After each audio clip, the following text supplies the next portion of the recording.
Fjolla dhe veprimet e papritura në shtëpinë e Big Brother Kosova. Një ditë kaotike, shtëpia e Big Brother Kosova është vend ku çdo ditë mund të ndodhin situata të paparashikueshme. Por një prej momenteve më të diskutueshme dhe të pazakonta ndodhi kur Fjolla filloi të ecte me vrap nga një skaj në tjetrin të shtëpisë.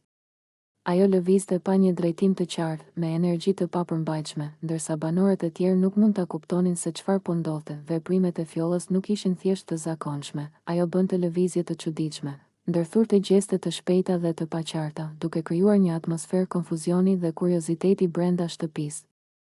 Çdo kamerë që e ndjekte kapte energjinë e saj të pakontrolluar dhe reagimet e banorëve që mbeteshin të habitur. Benita, një nga banorët më të qeta dhe reflektuese, ju afrua dhe me një ton të qetë, por të shqetësuar, i tha: "Halla Fjoll, të lajnë mendja. Gjyna, çfarë bën kështu?" Fjolla nuk u ndal menjëherë, duke vazhduar të ecë dhe të lëviz me shpejtësi, ndërsa Benita tentonte ta qetësonte.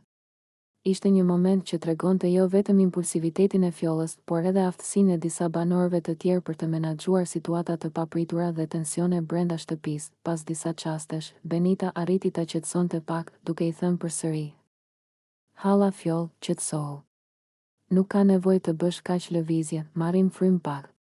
Ky moment i paparashikueshëm tregoi dy anë të shtëpisë, nga njëra anë energjinë dhe impulsivitetin e Fjollës që shpesh e bën atë qendër vëmendjeje dhe diskutimi, nga ana tjetër maturinë dhe empatinë e banorëve të tjerë si Benita, që përpiqen të qetësojnë situatën dhe të ruajnë ekuilibrin. Ngjarja u komentua menjëherë edhe nga publiku.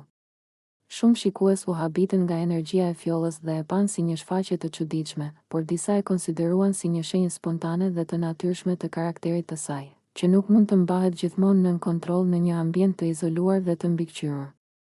Ky episod u bë një nga